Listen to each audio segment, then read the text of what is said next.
Chapter 13. The note I found on the TV when I got home after school was the first bright spot in an otherwise horrible day. Ted, took Christine shopping with me. You can go play. Be careful and be home by dark. Love, Mama. I threw my backpack on the bed and ran straight for the phone. I called Don, and his mom told me he'd gone to ride his bike with a friend. No one answered at Jimmy's house. Quickly, I took my school clothes off and dumped them on the floor. I kicked my shoes into the closet and found my old tennis shoes and my dirty jeans. If I hurried, maybe I could catch them at Parsons or at the park. I laced my tennis shoes and took off for the door. Suddenly, something grabbed my foot. I tripped and landed, spread eagle, smack in the middle of my room. Irritated, I jumped up and looked down at what tripped me. It was the blue sweatshirt I'd worn Friday. That and a bunch of other stuff were dumped all over my floor. Mama's going to be chewing on me for sure, I thought. It'll only take a second to clean up. I grabbed stuff and trotted down to the laundry. On the way back, I glanced into Mama and Daddy's room. About 2 steps beyond the door, I stopped. I backed up and looked again. Daddy's big black binoculars were sitting on his dresser. I stood in the open doorway and looked at them. A sly smile tugged at the corners of my mouth. Biking with Don could wait. With my bottom resting on my heels, I sat up above the tall grass and turned the focus wheel on the binoculars. The top of the ridge was a long ways from the witch's shack. Daddy's binoculars were good binoculars, though. It made me feel like I was right down there on the island. The old witch was no place in sight. Near the door of her shack, I could see a huge black pot. I hadn't seen it the last time I was here. When I looked at it and remembered the stories about her casting her evil spells, my insides felt cold. The pot was nearly as big as I was tall. There were ashes beneath it. The thing was supported above the ground by a steel rod suspended between 2 forked logs. The little squirrel I'd seen was still in the cage. I studied him a moment. There weren't any bandages or stuff on him like I'd seen on the opossum. The cage next to him was empty, but next to that one I could see some baby rabbits. They were the brown ones, the wild kind. They were so tiny they barely had their eyes open. The cage next to that, I didn't see the cage next to that. There was an old shoe instead, with a hole in the side of it. A black, crooked little toe stuck out the hole. I followed a black leg up to the hem of a tattered, wrinkled dress, then past old, gnarled hands up to a wrinkled, angry face. The witch of Blackwater Swamp stood beside the cage of baby rabbits. She wasn't looking at them. Her eyes were focused straight on me. How'd she seen me way up here on the top of the ridge? I had no idea, but she had. I took the binoculars from my eyes and looked down at her. She shooed me with her hand. You go away. You go home. I held the binoculars at my side and stood up. All I want to do is watch the animals, I called to her. Git, she said. How come you've got to be so cranky? Go home. No. I put the binoculars back to my eyes and stared at her. She stared at me. We both stood there for a long time. Finally, she put a bowl on top of the rabbit cage. She started toward the bridge. You go home or I get you. I held my ground. The old woman started across the boards. I gonna come up this hill and get you, she threatened. I wanted to run, but I didn't. I took the binoculars from my face and stood there. She started up the path, but when I didn't run, she finally stopped. There was a total disgusted look on her face.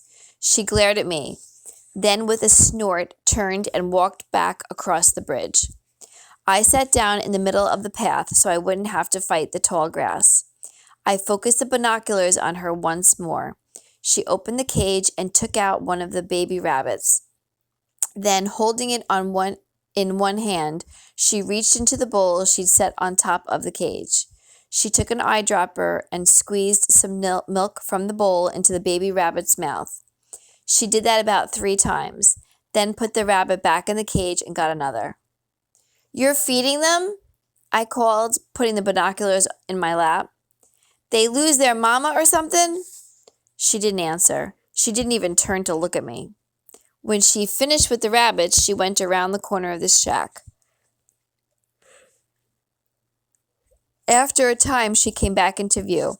In one hand, she carried a big tin bucket. In the other, a hatchet. It had a wood handle. My hands shook so hard I didn't even think about picking up the binoculars again. The old woman skirted the far end side of the green thicket and came to the edge of the water. She set the bucket in the water and pounded on the side with the blunt end of the hatchet. Then she reached into the bucket and threw something into the Blackwater. "What are you doing now?" I called out. Again, she ignored me. She didn't even glance up. She pitched another handful of stuff from the bucket into the water. I scanned the mirror-smooth surface of the black swamp. Suddenly, a head appeared. It was small and round. Next to it, another and another. The binoculars felt cold when I put the eyepiece underneath my nose and peered over the top. Little heads were popping up all over the water. I looked through the binoculars again, but I still couldn't tell what they were. Snakes, turtles, frogs. I was too far away, even with the binoculars. I was just about to get to my feet and sneak a little closer when the heads began to disappear. One at a time, they sucked under the water with little jerks that left round ripples on the smooth surface. In a matter of seconds, I could see nothing on the water except the reflection of the puffy white clouds that floated across the sky. Then another head appeared. This one wasn't like the others. The head I saw now was huge. It was as big around as both my father's fists stuck together. At first, I thought it must be an alligator or crocodile or something. Quickly, I snatched the binoculars back to my eyes. I jammed them against my face so hard, I almost poked my eyes out. Blinking, I took the binoculars down and rubbed my sore eyelids. Then, more carefully, I brought them back to look again. There were 2 heads now. When a third broke the mirror-like surface. Like the others, the heads were round. I focused my binoculars on the largest one. At the front of the head, I could see nostrils. A beak-like thing hung down over a mouth. It was a sharp point that covered the bottom jaw. "It's a turtle," I whispered. Then his shell broke the surface of the black swamp. A sharp, spiny ridge like a tiny mountain range ran down the middle of the shell. 2 other smaller ridges were on either side. The turtle was as long as I was from my neck to my bottom. Dark and mossy, the mountainous body followed the head toward the old witch. I jumped to my feet as quick as Mrs. Doby did that day. Jimmy stuck the tack in her chair at school. "It's a turtle," I called out. "I've never seen a turtle that big." I took a couple of steps down the path, trying to get closer. "I didn't know turtles got that big." "Well, not except for sea turtles. What are those?" The old woman dumped the rest of the bucket into the water. Then she turned and went back to her cabin. I watched as the huge turtles gobbled up whatever it was she'd thrown to them. After a while, their massive heads and shells slipped back into the deep. In a few seconds, the little heads started to appear again. The smaller turtles swam in to scavenge up what was left. I'd only watched them a moment when I noticed the darkness. Shadows stretched from the forest behind me, clear to where I stood. Long, tall, dark shadows that told of evening and night. With a jerk, I spun around and looked to the west. The sun was already down behind the trees. I didn't know I'd stayed so long. I'd have to run if I was going to make it home before dark. Chapter 14. Headlights shined on the branches of the trees near the river. It was Mama pulling into the driveway. I knew she'd see me if I followed the trail to the bridge, so I left the path and cut across our backyard. I could hear her talking to Christine at the front door as I opened and slipped in the back. Quick as a cat, I raced down the hall, put Daddy's binoculars back on the dresser, and dove into my room. "Ted?" Mama called, appearing at my doorway. "Hi, Mama." I smiled and held my breath so she wouldn't hear me panting. "You have a good time shopping?" She smiled back. "Yeah, come and play with Christine a minute while I put things away." As soon as she turned her back, I gulped down a huge breath of air. "Your dad called," she said as I followed her down the hallway. "He gets to come home early tonight. If you'll get Christine in her high chair and keep her busy, I'll try to put things away and have supper ready when he comes in." I fixed Christine some milk in her cup. Then I got some of her little toy men and put them on her tray. She didn't want to play with them. She just stuck them in her mouth and got milk and spit all over the plastic. When she did play, it was the me throw, you pick up game. Christine dropped one of her little toys on the floor and pointed. "Mine." As soon as I picked it up for her, she threw another one off the side of her tray. It seemed like that game went on forever. Well, at least until Daddy got home and we all sat down for dinner. After we finished eating, I asked Daddy if I could borrow his binoculars. I didn't like taking them without his permission. At the same time, I couldn't tell him why I wanted them, because he told me to stay away from the swamp and from the old witch's shack. "Sure," Daddy said. Then he hesitated a moment and sort of looked at me out of the corner of one eye. "What do you need 'em for? Got some cute little neighbor girl you're trying to keep an eye on?" "Daddy," I whined. He wiggled his eyebrows up and down and gave a little chuckle. "Well?" I crinkled my nose and shook my head. "I don't even like girls, Daddy. I saw this turtle down on the river. All I saw was his head and part of his shell, but the thing was huge. I wanted to see if I could spot him again." He frowned. "How huge is huge?" I reached over and folded his fingers into fists. Then, holding his wrists, I put his hands together. Daddy had big hands. As I looked down at his fists, I realized that even both together weren't as big as a turtle's head. "Just his head was bigger than your two fists," I told him. Wrinkles etched his forehead. "That big, huh?" I nodded. Daddy stroked his chin. "We're too far inland for a leatherback or loggerhead." He tilted his head to the side. "It didn't have a spiny ridge on its back, did it? Or a real long tail?" I couldn't see its tail, but it did have a ridge down its back. In fact, there was a real tall ridge in the center and two kind of shorter ones on either side. Daddy's eyes flashed. "My gosh," he gasped. Then he leaped to his feet and almost knocked his chair over when he trotted to the living room. I followed him and watched as he dug through the bookcase beside the TV. When he didn't find what he wanted, he dropped to his knees and dug around in the cabinet. Finally, he made a groaning sound when he got to his feet. He had a small book in his hand. It was white with pictures of snakes and lizards and turtles on the front.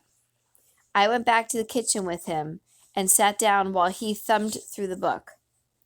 At last he found what he wanted. He bent the book open wide and turned it toward me. "Did it look like this?" he asked, pointing at a picture. "It was mostly underwater," I shrugged. "I can't tell." He reached over and covered up the bottom part of the picture with his hand. Just the head and back then, the sharp pointed jagged beak, the peaks or ridges down the back of the shell. Did it look like that? I smiled. With Daddy's hand covering the bottom part of the picture, what was left looked exactly like what I'd seen at the witch's shack. "That's it," I said. "There was moss and crud on the shell, but that's it." Daddy slumped back in his chair and left me holding the book. "I can't believe it," he sighed. "That's an alligator snapper. Those things were on the endangered species list when I was your age." I glanced down at the book and then back at Daddy. What do you mean? That list thing. Endangered species list? Yeah. Daddy rubbed a finger across his eyebrow. Well, when an animal is hunted almost to extinction, or when its habitat is destroyed, and it can't find food and can't reproduce, the government puts it on a special list. It means that the animal is in trouble. It means that if we're not careful, we could lose that kind of animal forever. He looked up at the ceiling and smiled. I haven't heard of an alligator snapper for years.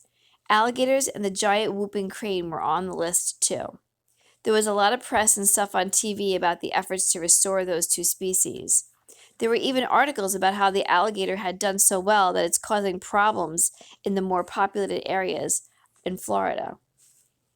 Nobody ever mentioned the snappers. You know, those things can get up to 150 pounds. Shoot over 150. They're big enough to snap a man's leg off if they ever got holds of him. I figured they were all gone. Daddy liked animals, but I'd never seen him so excited about something. Not since he'd found out Mama was going to have Christine anyway. When he quit looking up at the ceiling and turned back to me, he seemed a bit suspicious. You're sure that's what you saw? I mean, was it really that big? I nodded. That's what I saw. You're sure? I'm sure. Where did you see him? My head jerked so hard, the muscles on my back of my neck felt like somebody stabbed me with a knife. That was the one question I didn't think Daddy would ask. The one question I hoped, no, prayed, that he wouldn't. I swallowed the lump that stuck in my throat. I tried to smile. The end of chapter 14.